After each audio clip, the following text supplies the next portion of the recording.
നമസ്കാരം, സിബിനാണ്. ആദ്യമേ തന്നെ എല്ലാവർക്കും താങ്ക്സ്. ഒത്തിരി ഒത്തിരി ഒത്തിരി സ്നേഹം മാത്രം എല്ലാവരോടും. എന്നെ സ്വീകരിച്ച സപ്പോർട്ട് ചെയ്ത എല്ലാവർക്കും സ്നേഹം മാത്രം തരുന്നു. ഒരിക്കലും പ്രതീക്ഷിച്ചിട്ടില്ല കേട്ടോ, ഇങ്ങനൊരു ആക്സെപ്റ്റൻസ് എനിക്ക് പുറത്തുണ്ടാകുമെന്ന് ഞാൻ ഒരിക്കലും പ്രതീക്ഷിച്ചിട്ടില്ല. ഇത്രയും സീസണുകൾ കണ്ടിട്ടും എനിക്കറിയില്ല ഇങ്ങനെ ഒരു സ്വീകരണം എനിക്ക് പുറത്ത് കിട്ടുമെന്ന്. So thank you so much. എന്നെ സ്വീകരിച്ച എല്ലാ അമ്മമാർക്കും, പെങ്ങന്മാർക്കും, കൂട്ടുകാർക്കും, കൂട്ടുകാരികൾക്കും, ചേട്ടന്മാർക്കും ഒക്കെ, അളിയന്മാർക്കും ഒക്കെ ഒത്തിരി ഒത്തിരി ഒത്തിരി സന്തോഷം. I love you all. സ്നേഹം മാത്രം എല്ലാവരോടും. അതിനോടൊപ്പം തന്നെ ഞാൻ കുറച്ച് ക്ലാരിഫിക്കേഷൻസ് തരാനാണ് ഈ വീഡിയോ ചെയ്തത്. ഒന്ന്, ആരൊക്കെയോ യൂട്യൂബിൽ പലരും പല രീതിയിലുള്ള ഇന്റർപ്രിട്ടേഷൻസ് പറയുന്നുണ്ട്. അപ്പൊ എന്റെ സൈഡിൽ നിന്നുള്ള ഒരു ജസ്റ്റിഫിക്കേഷൻ ചെറിയ രീതിയിൽ വേണമെന്ന് തോന്നിയിട്ടാണ് ഈ വീഡിയോ ചെയ്യുന്നത്. ഒന്ന്, ഞാൻ ഏറ്റവും കൂടുതൽ ആരാധിക്കുന്ന, ഞാൻ ദൈവത്തെ പോലെ തന്നെ ഒരു കാണുന്ന ഒരു മനുഷ്യൻ. നിങ്ങൾ എൻട്രി എപ്പിസോഡ് ശ്രദ്ധിച്ചാൽ മനസ്സിലാവും. ഞാൻ മോഹൻലാലിനെ കണ്ടപ്പോൾ, അദ്ദേഹത്തെ ആ ഒരു മഹാനടനെ, ആ ഒരു അതുല്യ പ്രതിഭയെ കണ്ടപ്പോൾ ഞാൻ ഭയങ്കര ദൈവത്തെ കണ്ട ഫീലായിരുന്നു എനിക്ക്. അങ്ങനെ ഞാൻ ആദ്യമേ തിയേറ്ററിൽ പോയി കാണുന്നത് ലാലേട്ടന്റെ സിനിമയാണ്, ഹരികൃഷ്ണൻസ്. തിയേറ്ററിൽ പോയി കാണുന്ന പടം. അപ്പം അന്ന് മനസ്സിൽ കയറ്റിയ ആ മോഹൻലാൽ എന്ന് പറഞ്ഞ മഹാനടൻ എന്നെ വഴക്ക് പറഞ്ഞത് എനിക്ക് എടുക്കാൻ പറ്റിയില്ല. അത് എന്റെ കുഴപ്പമാണ്. ഞാൻ ആരെയും കുറ്റം പറയില്ല. അത് എന്റെ മാത്രം പ്രശ്നമാണ്. അദ്ദേഹം ഇങ്ങനെ ബാക്ക് ടു ബാക്ക് ഫയർ ചെയ്യായിരുന്നു. അങ്ങനെ മെഷീൻ കണ്ണ് ചിന്തിക്കായിരുന്നില്ല, എന്നെ കടകടകളാന്ന്. അപ്പം അത് ഭയങ്കരമായിട്ട് ആഴത്തിൽ പതിയുന്നതിനൊപ്പം അദ്ദേഹം ഉപയോഗിച്ച വാക്കുകൾ എന്ന് വെച്ചാൽ ഈ ലക്ഷക്കണക്കിന് ആൾക്കാരുടെ അഭിപ്രായമാണെന്നൊക്കെ പറഞ്ഞപ്പോൾ ഞാൻ പാളി. അതായത് ഞാനൊരു എന്റർടൈനറാണ്, ആൾക്കാരെ രസിപ്പിക്കുന്ന ഒരാളാണ് ഞാൻ. അത് ആ രസം അവരിലേക്ക് എത്തുന്നില്ലേ? അവർക്കൊക്കെ എന്നെ ഒരു അപഹാസ്യമായ കഥാപാത്രമായിട്ടാണോ തോന്നുന്നത്? അപഹാസ്യൻ ആയ ഒരു കഥാപാത്രമായിട്ടാണ്. എന്റെ ഫൺ പരിപാടികൾ വർക്കാവുന്നില്ലേ? ഞാൻ ചെയ്ത തമാശകളൊന്നും അവരിലേക്ക് എത്തുന്നില്ലേ? പിന്നെ മനുഷ്യനല്ലേ പിള്ളേ, ദേഷ്യം വരുമ്പോൾ നമ്മൾ ദേഷ്യം കാണിക്കും. അതാണെങ്കിലും വേറെ രീതിയിൽ എനിക്കത് എടുക്കാൻ പറ്റുന്നില്ല. കാര്യം നമ്മൾ ഒരുപാട് കഷ്ടപ്പെട്ടിട്ടാണല്ലോ നമ്മൾ ഇവിടെ എത്തിയത്. ഞാൻ ഒത്തിരി കഷ്ടപ്പെട്ടിട്ടുണ്ട്. ലൈഫ് സ്റ്റോറി എനിക്ക് അവിടെ പറയാൻ പറ്റിയില്ല, ബട്ട് ഒത്തിരി കഷ്ടപ്പെട്ടിട്ടാണ് ഇന്ന് ഇങ്ങനെ നിൽക്കുന്ന ഒരു സ്ഥലത്തേക്ക് എത്തിയത്. ഒരുപാട് ജോലികൾ ചെയ്തു. ബാക്ക്ഗ്രൗണ്ട് ഡാൻസറായിട്ട് ജോലി ചെയ്തു, കൊറിയോഗ്രാഫറായിട്ട് ജോലി ചെയ്തു, ലൈറ്റ് പിടിക്കുന്ന ആളായിട്ട് പണിയെടുത്തു. അങ്ങനെ ഒത്തിരി പണികൾ ഞാൻ ചെയ്തിട്ടാണ് ഞാൻ ഈ നിൽക്കുന്ന കൊച്ചു സ്ഥലത്തേക്ക് എത്തിച്ചേർന്നത്. അപ്പൊ ഇതൊന്നും വർക്കാവുന്നില്ലേ? ഇതൊന്നും ശരിയാവുന്നില്ല എന്നുള്ള ഒരു തോന്നൽ എന്നെ അലറ്റി. അങ്ങനെ വരാൻ പാടില്ല. അങ്ങനെ ഇമോഷണലി ഞാൻ തകർന്നു. ഞാൻ സമ്മതിക്കുന്നു, അതെന്റെ കുറവാണ്. ഞാൻ ന്യായീകരിക്കുക, അതെന്റെ കുറവാണ്. ബിക്കോസ് അതൊരു മഹാനടനല്ലേ പറയുന്നത്. അപ്പം അത് സത്യമാണെന്ന് ഞാൻ വിശ്വസിച്ചു. അപ്പം തകർന്നുപോയി. ആ തകർച്ചയുടെ ഭാഗമായിട്ട് പിന്നെ ആ ഒരു ശനിയാഴ്ചത്തെ എപ്പിസോഡിന്റെ, ഞായറാഴ്ചത്തെ എപ്പിസോഡിന്റെ ഇടയ്ക്ക് കുറച്ച് കാര്യങ്ങളൊക്കെ സംഭവിച്ചു. അതൊന്നും നിങ്ങൾ കാണില്ല. അതൊന്നും പറയേണ്ട കാര്യമില്ലല്ലോ, അതൊന്നും ഒരിക്കലും പുറത്ത് പറയേണ്ട കാര്യമില്ല. അപ്പൊ അതിന്റെയൊക്കെ ഫലമായിട്ടാണ് ആ ഞായറാഴ്ചത്തെ എപ്പിസോഡും കൂടെ കഴിഞ്ഞിട്ട് പിന്നെ ഉണ്ടായ ഇതിന്റെ ഫലമായിട്ടാണ് ഞാൻ പിറ്റേ ദിവസം രാവിലെ ഭയങ്കരമായി തകർന്നു പോയത്. വിഷമിച്ചിട്ടാണ് ഞാൻ അവിടെ ഇരുന്നത്. അപ്പൊ എനിക്ക് അവിടെ നിന്ന് പുറത്തു പോകണം.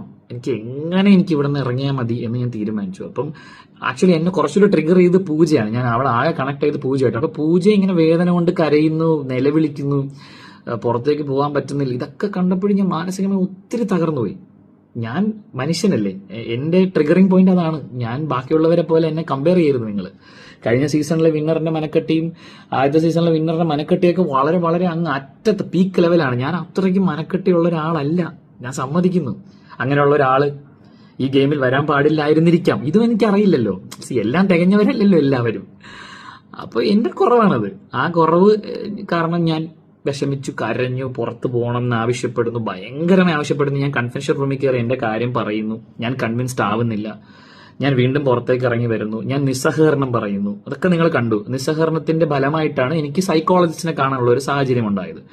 അദ്ദേഹത്തോട് ഞാൻ ആവശ്യപ്പെട്ടത്, എനിക്ക് ഈ ഷോയിൽ ഞാൻ ചെയ്യുന്ന കാര്യങ്ങൾ കൃത്യമായി പുറത്തേക്ക് വരുന്നില്ല എന്നുള്ള ഒരു ധാരണ എനിക്കുള്ളത് കൊണ്ട്, എന്റെ ധാരണയാണ് കേട്ടോ, എനിക്കറിയില്ല, ധാരണയുള്ളത് കൊണ്ട് ഞാൻ കമ്മ്യൂണിക്കേറ്റ് ചെയ്യാൻ ശ്രമിക്കുന്ന പല കാര്യങ്ങളും വേറെ രീതിയിൽ എത്തുന്നു, വേറെ രീതിയിൽ ഇന്റർപ്രറ്റ് ചെയ്യപ്പെടുന്നു എന്നുള്ള സങ്കടം കാരണം എനിക്ക് ഇനി ഷോയിൽ തുടരാനുള്ള മാനസിക നില ഇല്ല.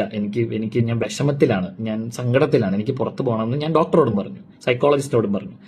അപ്പൊ അദ്ദേഹം തന്ന ഉപദേശമാണ്, സിബിനൊരു കാര്യം ചെയ്യൂ, ഒരുപാട് വിഷമിച്ചിരിക്കുമ്പോഴും ഒരുപാട് സന്തോഷിച്ചിരിക്കുമ്പോഴും നമ്മൾ തീരുമാനങ്ങൾ എടുക്കരുത്. സിബിൻ ഒരു 24 മണിക്കൂർ അല്ലെങ്കിൽ കുറച്ചു നേരം, 24 മണിക്കൂർ എന്ന് അദ്ദേഹം എടുത്ത് പറഞ്ഞില്ല, കുറച്ചു നേരം ഒരു ബ്രേക്ക് എടുക്കും. എന്നുവെച്ചാൽ ബ്രേക്ക് എന്ന് പറഞ്ഞു കഴിഞ്ഞാൽ പോയിട്ട് വെളിയിൽ പോയി ചായ കുടിക്കാനൊന്നും അല്ല കേട്ടോ. സിബിൻ ആ ഒരു ആംബിയൻസ് നിന്ന് മാറി ഒറ്റയ്ക്കിരുന്ന് ആലോചിച്ചതിന് ശേഷം ഒരു തീരുമാനത്തിലേക്ക് എത്തും എന്ന് അദ്ദേഹത്തിന്റെ ഉപദേശം ഞാൻ സ്വീകരിച്ചു. പക്ഷെ അന്ന് ചില ടെക്നിക്കൽ കാരണങ്ങൾ കാരണം എനിക്ക് പുറത്തു പോകാൻ പറ്റിയില്ല.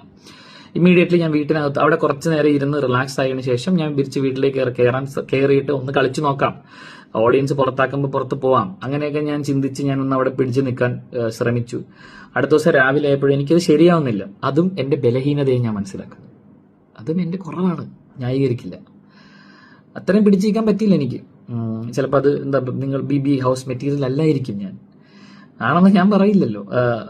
അപ്പോൾ എനിക്ക് അടുത്ത ദിവസം പോകണം തോന്നി. ഞാനത് ബിഗ് ബോസിനെ അറിയിച്ചു. ബിഗ് ബോസ്, എനിക്കിങ്ങനെ പ്രശ്നങ്ങളുണ്ട്, എനിക്ക് എന്റെ ചിന്തകളെ എനിക്ക് കൺട്രോൾ ചെയ്യാൻ പറ്റുന്നില്ല, എനിക്ക് പെട്ടെന്ന് ദേഷ്യം വരുന്നുണ്ട്, സ്ട്രെസ്ഡ് ആണ് ഞാൻ എന്ന് പറഞ്ഞപ്പോൾ അദ്ദേഹം പറഞ്ഞെന്ന ഷിബിൻ നമുക്ക് പോവാം, നാളേക്ക് ഷിബിൻ ഡോക്ടറിന്റെ നിർദ്ദേശപ്രകാരം നിങ്ങൾ നമുക്ക് കുറച്ച് സമയത്തേക്ക് നമുക്ക് വീട്ടിൽ നിന്ന് മാറ്റാം. ദിവസം അങ്ങനെയൊന്നും പറഞ്ഞിട്ടില്ല, കുറച്ച് സമയങ്ങൾ പുറത്തേക്ക് കൊണ്ടുപോകുന്നു എന്ന് മാത്രം പറഞ്ഞു. കണ്ണ് കെട്ടി പുറത്തേക്ക് കൊണ്ടുപോയി. കണ്ണ് തുറന്നത് ഒരു മുറിയിലാണ്. ആ മുറിയിൽ ഞാനും ഒരാളുണ്ട്, എന്റെ മോശയുടെ ഒരു സ്റ്റാഫുണ്ട്, എന്നെ നോക്കുന്ന ഒരാൾ. അവിടെ ഒരു TV ഉണ്ട്, ആ TV വർക്ക് ചെയ്യില്ല. ഒരു ലാൻഡ് ഫോൺ ഉണ്ട്, ആ ലാൻഡ് ഫോണ് റെസ്റ്റോറന്റിലേക്കും റിസപ്ഷനിലേക്കും മാത്രം വിളിക്കാൻ പറ്റുന്ന ഒരു ലാൻഡ് ഫോൺ. ഫുഡ് ഓർഡർ ചെയ്യാൻ മാത്രം ഉപയോഗിക്കാം. അതും എന്നെ ഉപയോഗിക്കാൻ സമ്മതിച്ചിട്ടില്ല. അത് ഉപയോഗിച്ചത് എന്റെ കൂടെ ഉള്ള ആളാണ്. പിന്നെ അദ്ദേഹത്തിന് മൊബൈൽ ഫോൺ ഉണ്ടായിരുന്നു, പക്ഷെ അദ്ദേഹത്തിന് എന്റെ മുമ്പിൽ വെച്ച് മൊബൈൽ ഫോൺ ഉപയോഗിക്കാനുള്ള പെർമിഷൻ കൊടുത്തിട്ടില്ല അവർ. അദ്ദേഹം അതും ചെയ്തിട്ടില്ല. അപ്പം അദ്ദേഹത്തിന് ഫോൺ കോൾസോ മെസ്സേജൊക്കെ കമ്മ്യൂണിക്കേഷൻസ് വരുമ്പോൾ അദ്ദേഹം പുറത്ത് പോയിട്ട് അത് അറ്റൻഡ് ചെയ്യുകയും തിരിച്ചു കയറി വരും. ഞങ്ങൾക്ക് ഭക്ഷണം തരാൻ ഒരു സ്റ്റാഫ് ഉണ്ടല്ലോ, അത് നിങ്ങൾക്ക് അറിയാതെ ചെന്നൈയിലാണ് നടക്കുന്നത്. ചെന്നൈയിലായിട്ട് പോലും അയാളെ പോലും എന്നെ കാണിച്ചിട്ടില്ല. അങ്ങനെ പുറത്തു പോയി കളി കണ്ട് തിരിച്ചു കയറി വരാൻ പറ്റുന്ന ഒരു സ്ഥലമൊന്നും അല്ല ഈ ഷോ. അത്രയ്ക്കും എന്താ, അങ്ങനെ ഉണ്ടായിട്ടുണ്ട് ഇതിനു മുന്നേ. പക്ഷെ എന്നാലും എന്റെ കാര്യത്തിൽ ഒരു അൺസർട്ടനിറ്റി അപ്പോഴും ഉണ്ട്. ഞാൻ തിരിച്ചു വരുമോ, അല്ലെങ്കിൽ എന്താണ് നടക്കുന്നതെന്ന് അവർക്കും അറിയില്ല, എനിക്കും അറിയില്ല. ഒരു തീരുമാനം അപ്പോഴും ഉണ്ടായിട്ടില്ല. ഞാൻ പുറത്ത് വന്ന് ആ ഒരു റിലാക്സേഷൻ പീരീഡ് കുറച്ച് സമയം, ഒത്തിരി ഒന്നും എടുത്തില്ല, ഒരു 2-3 മണിക്കൂർ കഴിഞ്ഞ് ഇദ്ദേഹവുമായി ഞാൻ സംസാരിച്ചു. ഇദ്ദേഹവും എൻ്റെ അടുത്ത് പ്രോപ്പറായിട്ട് ഒന്നും പറയുന്നില്ല, സംസാരിക്കാൻ പാടില്ല, റെസ്ട്രിക്ഷൻസ് ഉണ്ട്, ഷോയെ കുറിച്ച് സംസാരിക്കാൻ പറ്റില്ല, മറ്റെന്തിനെ കുറിച്ച് സംസാരിക്കാൻ എന്ന് പറഞ്ഞു അദ്ദേഹം. അപ്പൊ നമ്മൾ ചുമ്മാ സിനിമകളെ കുറിച്ച് സംസാരിച്ച് എന്റെ ഒരു ചിന്തയെ മറ്റൊരു ദിശയിലേക്ക് ഞാൻ വിട്ടു. അപ്പൊ ഞാൻ കൂളായി, ഡോക്ടർ പറഞ്ഞതുപോലെ. എന്നിട്ട് ഞാൻ ആലോചിച്ചു എന്ത് ചെയ്യും. അപ്പൊ ഞാൻ ആലോചിച്ചെടുത്ത തീരുമാനം തിരിച്ച് വീട്ടിനുള്ളിലേക്ക് കയറുക എന്ന് തന്നെയായിരുന്നു. തിരിച്ചു പോകാം, കാര്യം എന്തരോ വരട്ടെ, ആ മൂടായി. എന്നുവെച്ചാല് 120-130 പേർക്ക് മാത്രം ലഭിച്ച ഭാഗ്യമാണ് 6 സീസണിൽ മലയാളം ബിഗ് ബോസ് ഹൗസിൽ വരിക എന്നുള്ളത്. മലയാളത്തിലെ ഏറ്റവും വലിയ റിയാലിറ്റി ഷോയാണ്. അപ്പൊ ആ ഒരു ഭാഗ്യം എന്തിനു തട്ടിക്കളയണം? ഗബ്രി ഇടയ്ക്ക് പറയും any publicity is good publicity. എനിക്ക് അങ്ങനെ അഭിപ്രായമില്ല. പക്ഷെ എന്നിരുന്നാലും അത്തരത്തിലുള്ള ഒരു സ്ഥലത്ത് നിന്ന് ഇങ്ങനെ ഇറങ്ങി പോകേണ്ട ആവശ്യമില്ല. ചിലപ്പോൾ നിന്നെ ഇഷ്ടപ്പെടില്ലായിരിക്കും ആൾക്കാർ, ചിലപ്പോൾ നീ കാരണം. പക്ഷെ ഒരു പാഠശാലയാണത്, അവിടെ നിന്ന് പഠിക്ക്, കുറച്ച് കാര്യങ്ങളൊക്കെ മനസ്സിലാക്ക്. പുറത്ത് പോയിട്ട് ഇപ്പൊ സൈബർ ബുള്ളിങ് നിങ്ങൾക്കറിയാം, എന്റെ സുഹൃത്ത് നേടിയിട്ടുള്ളതാണ്. അങ്ങനെ ആ ഒരു പാഠം എന്ന് വെച്ചാൽ അങ്ങനെ നേടിയിട്ടും തോറ്റു കൊടുത്തിട്ടില്ലല്ലോ. ഇപ്പോഴും അന്തസ്സായിട്ട് ജോലി ചെയ്ത് വീട്ടുകാരെയൊക്കെ നോക്കി ജീവിക്കുന്ന ഒരു എക്സാമ്പിൾ എന്റെ മുമ്പിലുണ്ട്. എന്നാൽ നിനക്കും അത് ചെയ്യാൻ പറ്റും. നീ പുറത്തുപോയി നിനക്ക് അത്തരത്തിലുള്ള സൈബർ ബുള്ളിങ്ങും അത്തരത്തിലുള്ള ആക്രമണങ്ങളും ഉണ്ടായാൽ നീ അത് നേരിട്ട് മുമ്പോട്ട് പോവാൻ ധൈര്യം സംഭരിക്കേണ്ട ഒരാളാണെന്ന് എന്നെ തന്നെ പറഞ്ഞ് ബോധിപ്പിച്ചിട്ട് ഞാൻ അകത്ത് കയറാൻ പൂർണ്ണമായും തയ്യാറായി. പിന്നെ അതിനുശേഷം എന്റെ വീട്ടുകാരെയോ എന്റെ പ്രൈമറി കോണ്ടാക്ട്സിനെ ആരും ഒന്നും ഇൻഫർമേഷൻസ് പാസ് ചെയ്തിട്ടില്ല. ഞാൻ പുറത്തു പോയി നല്ലത് വേറെ ഒന്നും അറിഞ്ഞിട്ടില്ല. 24 മണിക്കൂർ കഴിഞ്ഞു, 48 മണിക്കൂറായി, 72 മണിക്കൂറായി. ഇതിനിടയ്ക്ക് ഒരിക്കൽ കൂടെ ഞാൻ നമ്മുടെ സൈക്കോളജിസ്റ്റുമായി സംസാരിച്ചു. കുറച്ച് കാര്യങ്ങളൊക്കെ ഉണ്ടായി. അതൊക്കെ വളരെ സ്ട്രിക്ട് കോൺഫിഡൻഷ്യൽ കാര്യങ്ങളാണ്, എനിക്ക് പുറത്ത് പറയാൻ പാടില്ല എന്നുണ്ട്. പക്ഷേ എങ്കിലും ആവശ്യമെങ്കിൽ പുറത്ത് പറയും, ആവശ്യമെങ്കിൽ മാത്രം കേട്ടോ. എനിക്ക് ഇത് എവിടേക്കാണ് ചെന്ന് കയറുന്നതെന്ന് എനിക്ക് അറിയില്ല. ഇത് ഏത് വഴിക്ക് പോകുന്നു, ഏതൊക്കെ PR ടീം എന്തൊക്കെ കാണിക്കുന്നു, ഒന്നും എനിക്ക് അറിയില്ല. എനിക്കെതിരെ ആരൊക്കെയാണ് പ്രവർത്തിക്കുന്നതെന്നോ ഒന്നും അറിയില്ല.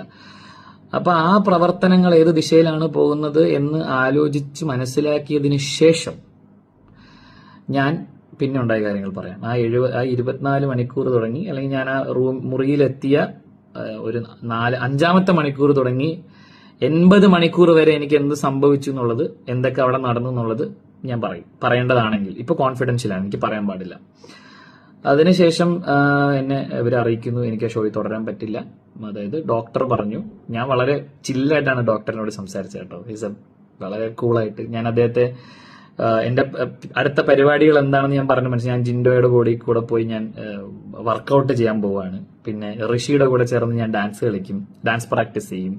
അങ്ങനെ വെറുതെ ഇരിക്കുന്ന സമയങ്ങൾ ചുമ്മാ ഒന്ന് ആലോചിച്ച് കൂട്ടാതെ ഇങ്ങനത്തെ പരിപാടികളിൽ ഞാൻ എൻഗേജ് ചെയ്യാം. അപ്പൊ എന്റെ മൈൻഡ് കൂളാവും ഡോക്ടർ എന്നൊക്കെ പറഞ്ഞ് ഞാൻ പുള്ളീനെ കൺവിൻസ് ചെയ്തെന്നുള്ള ധൈര്യത്തോടു കൂടി ഇരുന്നപ്പോഴാണ് ഒരു 72 മണിക്കൂർ കഴിഞ്ഞിട്ട് എനിക്കൊരു വിവരം കിട്ടുന്നത്, ഈ ഷോയിൽ കണ്ടിന്യൂ ചെയ്യാൻ പറ്റത്തില്ല, പുറത്തേക്ക് പോകണമെന്ന്.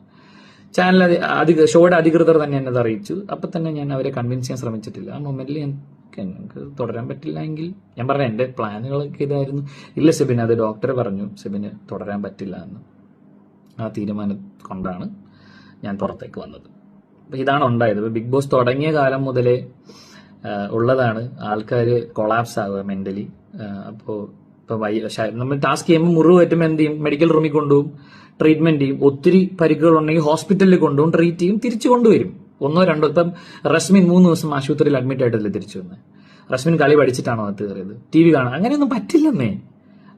അങ്ങനെയാണെങ്കിൽ എല്ലാ ദിവസവും എനിക്ക് എനിക്കൊന്ന് പുറത്തെ കാര്യങ്ങൾ അറിയണമെന്ന് പറഞ്ഞിട്ട് ഞാൻ പോയി തലയിറങ്ങി വീണിട്ട് പോയി പുറത്തെ കാര്യം അറിഞ്ഞിട്ട് വരാൻ പറ്റില്ല. അങ്ങനെയൊന്നും പറ്റില്ല. അപ്പോൾ ഞാൻ ന്യായീകരിക്കുന്നില്ല നടന്ന കാര്യങ്ങളൊന്നും. ഞാൻ കരഞ്ഞു, ഞാൻ വിഷമിച്ചു, സങ്കടം വന്നു, പുറത്തു പോകണമെന്ന് ഇമോഷണൽ മോഡിൽ ഞാൻ പറഞ്ഞു. അത് ഡോക്ടർ സൈക്കോളജിസ്റ്റുമായി സംസാരിച്ചതിന്റെ ഒരു കൺവിൻസിങ് പ്രകാരം, അദ്ദേഹം എന്നെ കൺവിൻസ് ചെയ്ത പ്രകാരം ഞാൻ പുറത്തേക്ക് പോയി എന്റെ മൈൻഡിനെ ഒന്ന് കൂളാക്കി ഞാൻ തീരുമാനിച്ച് അകത്ത് കയറണമെന്ന് തീരുമാനിക്കുന്നു. അകത്ത് കയറാൻ റെഡിയാണെന്ന് അറിയിക്കുന്നു. പക്ഷേ കുറച്ച് ദിവസങ്ങൾ, ഒരു 3 ദിവസം കഴിഞ്ഞ് എന്നോട് പറയുന്നു തുടരാൻ പറ്റില്ല, പുറത്തേക്ക് വരണമെന്ന്. ഞാൻ പുറത്തേക്ക് വരുന്നു. അതാണ് ഞാൻ നിങ്ങളോട് എയർപോർട്ടിൽ വെച്ച് പറഞ്ഞത്. ഇറങ്ങി പോകുക എന്നുള്ളത് എന്റെ തീരുമാനമല്ലായിരുന്നു. ഇതാണ് സത്യാവസ്ഥ. എനിക്കിതായിരുന്നു നിങ്ങളെ അറിയിക്കേണ്ടത്. ബാക്കിയുള്ളവർ എഴുതാപ്പുറങ്ങൾ പാടുന്നുണ്ട്. പിന്നെ എന്നെക്കുറിച്ച് എന്തൊക്കെയോ ആരൊക്കെയോ എവിടെ നിന്നൊക്കെയോ പറയുന്നുണ്ട്. അത് എവിടെ നിന്നാണെന്നും ആരാണെന്നും കൃത്യമായി മനസ്സിലാക്കിയതിന് ശേഷം ഞാൻ പറഞ്ഞല്ലോ ഇനിയും പറയാൻ ഈ വീക്കെൻഡ് എപ്പിസോഡ്, ശനിയാഴ്ചത്തെ എപ്പിസോഡിൽ നിന്നും ഞായറാഴ്ചത്തെ എപ്പിസോഡിലേക്ക് ഉള്ള യാത്രയിലുണ്ടായ കാര്യങ്ങളും അതിനുശേഷം ഉണ്ടായ കാര്യങ്ങളും കൺഫെഷൻ റൂമിലുണ്ടായ കാര്യങ്ങളും പിന്നെ ഈ ഹോട്ടൽ മുറിയിൽ ഞാനുണ്ടായിരുന്ന ദിവസങ്ങളിൽ നടന്ന കാര്യങ്ങളും കോൺഫിഡൻഷ്യലാണ്. പറയേണ്ടതാണെങ്കിൽ പറയും, എനിക്ക് തോന്നിയാൽ. എനിക്ക് അത് കോൺഫിഡൻഷ്യലാണ്. അതൊരു ഷോയിൽ നമ്മൾ കയറുമ്പോൾ ഷോയോട് കാണിക്കുന്ന, ചാനലിനോട് കാണിക്കുന്ന, അധികൃതരോട് കാണിക്കുന്ന മാന്യതയാണ്, ഗ്രാറ്റിറ്റ്യൂഡാണ്. ഞാൻ 3 വർഷം ഭക്ഷണം കഴിച്ചത് ഏഷ്യാനെറ്റിന്റെ കാശ് കൊണ്ടാണ്. ആ ചാനലിനെ ഞാൻ അവർക്ക് കൊടുത്തൊരു ഉറപ്പുണ്ട്, ഒരു കോൺഫിഡൻഷ്യാലിറ്റി, ഒരു കോൺട്രാക്ട് ഉണ്ട്, ഞാൻ ചെയ്യില്ല. അത് ആരെയും പേടിച്ചിട്ടല്ല കേട്ടോ, ചാനലിനെ പേടിച്ചിട്ടൊന്നുമല്ല. എന്ന് വെച്ചാൽ ഇറ്റ്സ് ഗ്രാറ്റിറ്റ്യൂഡ്, നന്ദി, അരി മേടിച്ച് തിന്നതിന്റെ നന്ദി. അപ്പൊ ഇതെനിക്ക് നിങ്ങളെ അറിയിക്കണം തോന്നി. അതിനു വേണ്ടിയിട്ട് ഞാൻ എന്റെ തന്നെ ഇൻസ്റ്റാഗ്രാമിൽ ഞാൻ ഇട്ട വീഡിയോ ആണ്. ഞാനൊരു ചാനലിനും ഇത് കൊടുത്തില്ല, അങ്ങനെ ചെയ്യാൻ പാടില്ല. അതുകൊണ്ട് എനിക്ക് നിങ്ങളോട് സംസാരിക്കണം. നിങ്ങൾ തന്ന സപ്പോർട്ടിനും, ചേട്ടൻ പോകണ്ടായിരുന്നു, സിബിൻ മോൻ ഇറങ്ങണ്ടായിരുന്നു എന്നൊക്കെ എയർപോർട്ടിൽ നിന്ന് എന്നോട് ഒരു പരിപാടി പറഞ്ഞു, ചെന്നൈ എയർപോർട്ട്. എന്തിനാ ഇറങ്ങി വന്നത്, കളിക്കണ്ടായിരുന്നു, ഞങ്ങൾക്ക് കൂടെയില്ലേ എന്ന് എനിക്ക് വോട്ട് ചെയ്തിട്ട് ആ വോട്ട് പാഴായി പോയി എന്ന് പറഞ്ഞ് എന്നോട് സ്നേഹം കാണിക്കുന്ന ഒത്തിരി പേരുണ്ട്. അവരോടൊക്കെ ഉള്ള എന്റെ മറുപടിയാണിത്. നിങ്ങൾ ആരെയും നിരാശപ്പെടുത്തി മനഃപൂർവ്വം ഇറങ്ങി വന്നതല്ല, സംഭവിച്ചു പോയതാണ്. ഇതൊക്കെയാണ് കാരണങ്ങൾ. പിന്നെ ഒരു കാര്യം കൂടെ ഞാൻ നിങ്ങളോട് പറയാം. ഈ റോസ്റ്റിങ്ങും ഇൻസൾട്ടിങ്ങും ഒരു നേരിയ വരയാണ്, ചെറിയൊരു തിൻ ബോർഡറാണ്. ഒരാളെ റോസ്റ്റ് ചെയ്യുകയും ഒരാളെ ഇൻസൾട്ട് ചെയ്യുകയും. ഞാൻ നേരത്തെ പറഞ്ഞ പോലെ കഷ്ടപ്പെട്ട് കയറി വന്ന ഒരാളെ റോസ്റ്റ് ചെയ്തതാണോ ഇൻസൾട്ട് ചെയ്തതാണോ എന്ന് തിരിച്ചറിയാൻ എനിക്ക് പറ്റിയില്ല. നേരിയ വരയാണ് റോസ്റ്റിങ്ങും ഇൻസൾട്ടിങ്ങും. അപ്പോൾ എല്ലാവരോടും സ്നേഹം മാത്രം.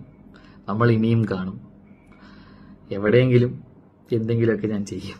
അപ്പോൾ എപ്പോഴത്തെയും പോലെ entertainment. I love you all. സ്നേഹം മാത്രം.